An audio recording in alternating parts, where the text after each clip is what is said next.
I'm Christina from Brooklyn Dreams and welcome to a new video.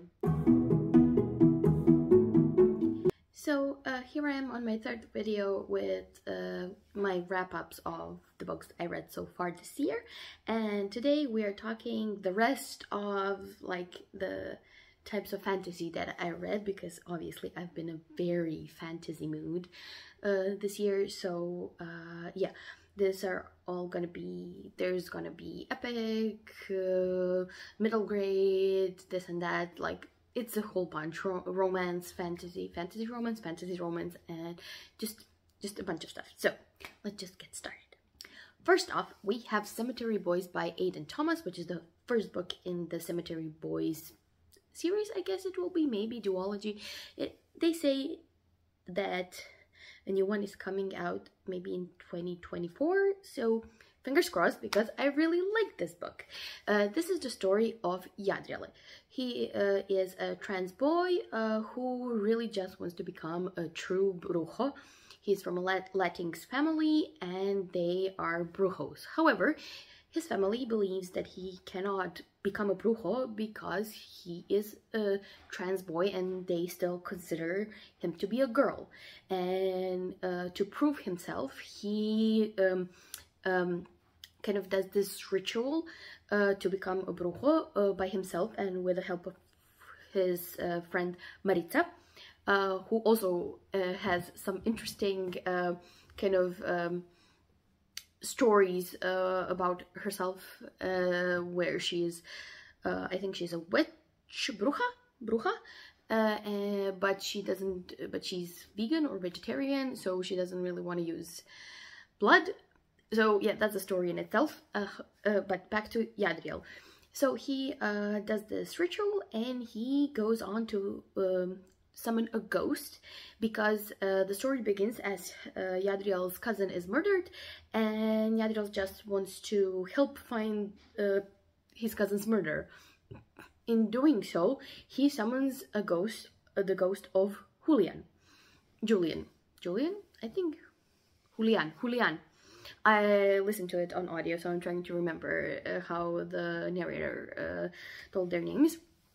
So and Julian is this boy who, well, he's a ghost, and he kind of attaches himself to Yadriel because he is the one who summoned him, and they kind of try to find out about the murder together, and just kind of there's a whole bunch of funny and really wholesome things happening at the same time, and really like just crazy because of the whole murder thing.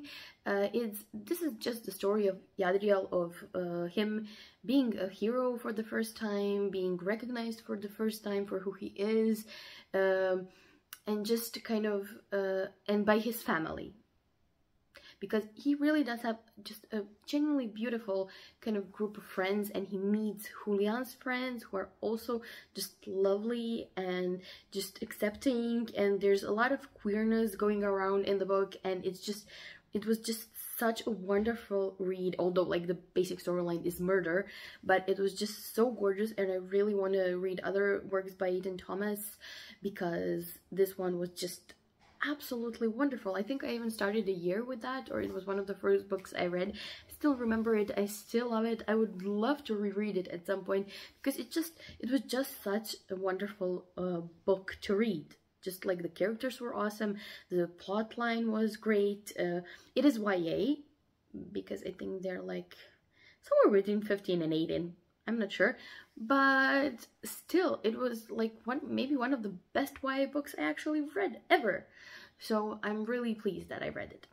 Then I have A Wizard's Guide to Defensive Baking by T. Kingfisher, and this is the story of 14-year-old Mona, who kind of in the first kind of page, on the first page, finds out that there's a murdered body in the bakery where she works, her aunt's bakery, and she kind of gets caught up into solving this murder, into defending the town, into kind of participating in town and like world politics, and it's just a whirlwind of a ride, and I absolutely loved it. It was just so wholesome in points. There was just like moments where she was just like acting like such a kid, where she, you know, like needed to pee, or she was very impatient when the adults were kind of coming up with a plan against the enemy. And it was just, there were just like such genuine moments where you could kind of imagine yourself as a kid being like, oh, I really need to pee. And I just felt that. And it was just a perfect read for the moment in which I read it. The pace is kind of good at the beginning, then it slows down for a bit, because there's this point where Mona hides, so it's where things kind of get slower and then get faster pace again towards the end. Although being 14, I think Mona acts really more like middle grade, like the book felt more middle grade, because you have 10-year-old Spindle who has lived on the street and is kind of acting like an adult. He's really like, you know, grown up, and compared to Mona, she seems like the child here. There's also like a bunch of other interesting characters, like this crazed magicer Nackering Molly. Then you have her mean and brutal familiar that is a sourdough starter, because Mona actually has like a magic that some would think is just nothing. She can bake. She can do stuff to dough and like to cookies and stuff. So it's considered like useless magic, but it ends up being like just kind of, I think the tale, like oh my god, what do you say? How do you say that? Well, the idea behind the story is that you, even if you have some small magic or anything small, you can still help and do stuff. So I think Maya and I do have a review of this, because this was one of our quarterly reads, so I will link it somewhere. I think it's gonna be here. I messed up last time and said here, but I think it's gonna be up here. And yeah, I really liked it, so I would really give it a try if you're in the mood for some light reading. Then we have Royal Assassin by Robin Hobb. This is the second book in the Farseer trilogy, and I can't believe I'm actually reading it before Maya read it. But this is the story of Fitz Chivalry. He is the bastard son of, like, one, not the king, but one of the kind of sons of the king. Oh my god, princes, yes. And basically he gets taken into the palace to kind of be trained as a royal assassin, and in the first book we get to see like this kind of his training and like the machinations that are happening behind like with the politics and the world, because it's a world where Bakip and like the whole country where Fitz lives is under attack by from the Red Ship raiders, and like there's this whole thing with like impending war and stuff. And the thing is that Fitz has this power called the Wit, which is the power to communicate with animals and like make like not just communicate, but just kind of attach to them, and they become your familiars. And there's just like one scene in the first book which is like heartbreaking, so just beware of that. And he also needs to learn like this big skill that all the royal family has, where they kind of can talk to, like, communicate with their minds and like do stuff with their minds, something like that. And just, it's very, like, the world is very expansive.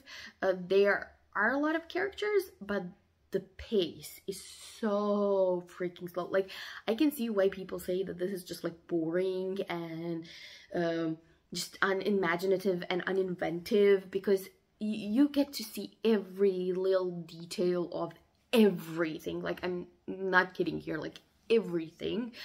But if you love like slow moving stories where you get to really just like kind of meet the character in depth, I think you would love this. I thought I wouldn't because I really do not like very slow-paced things, but this just, when I listened to it on audiobook, and I really love the narrator. I don't know, I kind of get along with him very well, and it just feels just so great to just, you know, listen to it. I listened to it over months, where it just like, it's like I get chapters, like almost like watching a series, like, you know, I get episodes of what's happening, and I just really like that, and I'm definitely going to continue on and finish off the series. And yeah, the second book, Royal Assassin, is after, kind of picks up after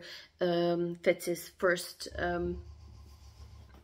assassin assignment, and involves more court intrigue, betrayal, more kind of this war, and Fitz has a larger role to play in whether this, well, where the world is gonna go, and I have a sense of maybe where Fitz is going, but I'm not sure. But I actually can't wait to continue reading to see if my prediction comes true. And finally, let's go to fantasy romance. We're gonna start off with Heart by T. Kingfisher, and sadly I did not like this book as much as everyone else did. This is the story of Hala, who is a widow and has taken care of this her husband's uncle, and this uncle left her all his money and all of like, she gets the inheritance, and all of his family are really pissed off and want to marry her off to one of like the cousins so they could get the inheritance. And so everything starts off with her trying to kill herself because she doesn't want to live like this. And she tries to do this by impaling herself on a sword, which, like, there's some technical difficulties with that. So the moment she takes out the sword, Sarkis comes out, who is this immortal swordsman that was trapped in the sword, and he helps her escape, and he becomes her kind of guardian and helps her resolve this whole situation. So, like, the plot in itself is not very, like, you know, deep or, like, developed. It's just her trying to get the inheritance because she wants to give it to her nieces so they could marry better. She doesn't really look a lot for herself. She is kind of kind and acts very stupid, like, just to kind of trick the people. But, like, I didn't mesh well with her character. Something just felt off. Like, I didn't feel like some of her actions kind of went well with how she was portrayed to be, and I also found some, like, plot holes that didn't kind of really add up, and just it irked me a bit. So I was even contemplating at one point DNFing it, maybe just like for a little bit, just to kind of get my groove on again. But I continued, and, like, after a while, I kind of started to like the characters. Actually, when Hala and Sarkis were completely alone, that was where I had a problem. But then, like, some side characters came along, which were just, like, very fun and nice, and, like, they brought some humor into the whole story, and I really liked that. So when they were there, I was like, oh yeah, this is where we're starting off now. This is really good. But it was, like, a really solid 3, and I'm not sorry I read it. I really like it. I'm definitely gonna continue reading books by T. Kingfisher. So yeah, that's it. Then I read the novella The Witch's Wolves by Ellie Mae McGregor, and this is just a really short erotic novella about Little Red Riding Hood. So we have Manon, yes, Manon, which just pulled at my heartstrings because I really loved Manon from the Sarah J. Maas series. It's not a Quarter Tone Rose. Oh my god, the assassin one. Might have a whole review. The Selena one. Oh my god. Okay. I'll just put the reviews up there, so, you know, like, I can't remember now. But, like, Manon. I liked another Manon somewhere else, and this was just like, oh, Manon. I know it's not the same character, but does that ever happen to you? Like, I really felt like, oh. And basically, she is too sexual and too liberated for her town, and she runs away. And in running away, she stumbles upon this little cottage and finds two wolfmen there. And she is at first afraid, but then she realizes they're more into pleasure than pain, and kind of gets on well with them, and ends up, you know, like this. I mean, it's an erotic novella, you know what happens there. It was like short, sweet. I didn't really, couldn't really imagine what the wolfmen actually looked like. I think they're like some kind of ultra hairy men, but that's like what I gather. I'm not sure, but that I don't know. I didn't mind. I felt the chemistry there. There was a lot of communication. There was a lot of like the wolfmen, Amon and Bastian, are really like totally like different, but they really love each other and support each other, and you can just see their relationship is really beautiful, even the small number of pages that the novella has. So that was really cool.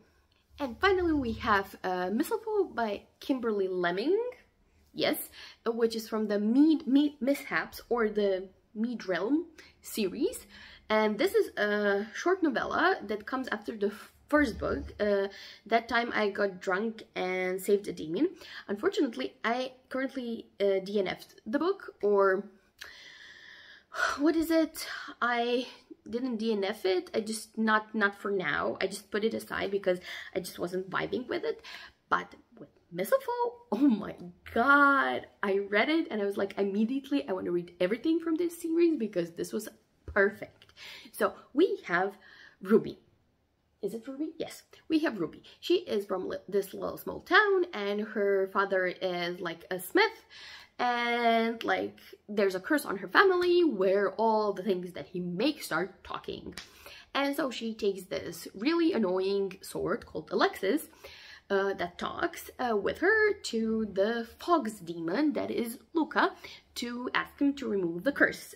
And when she comes there, she kind of finds out that he needs a partner to go with him to like a week long some kind of festival, and they kind of hit it off. There's sexual tension, and just it was everything. Like the whole like kind of having sex in public, but just kind of behind the curtains and stuff. So, well, there was like this one great scene with that, and just there was true chemistry there. They had like a lot of fun banter. Alexis just told the show that Talking Sword needs a novella of its own. Like it was just so a great side character, great main characters, great kind of vibe between them, and just like awesome. And I'm really hoping that the same vibe continues in the other books, because it's just, I'm so sorry that the first book, like that time I got drunk and saved the demon, is not working for me at the moment. But I would totally recommend it. Just, you can read it, like it's a small novella. You don't need to know anything else from the world. It's just perfect. So I totally recommend it. Okay, so that's it. If you have any comments, you know, if you want to talk to me, please put everything down below in the comments. Please like, share, subscribe, press the bell button if you want to get notifications whenever we post new videos. There is important links down below in the description, as well as all the links to the videos that I mentioned. Thank you so much for watching, and I will see you in our next video. Bye!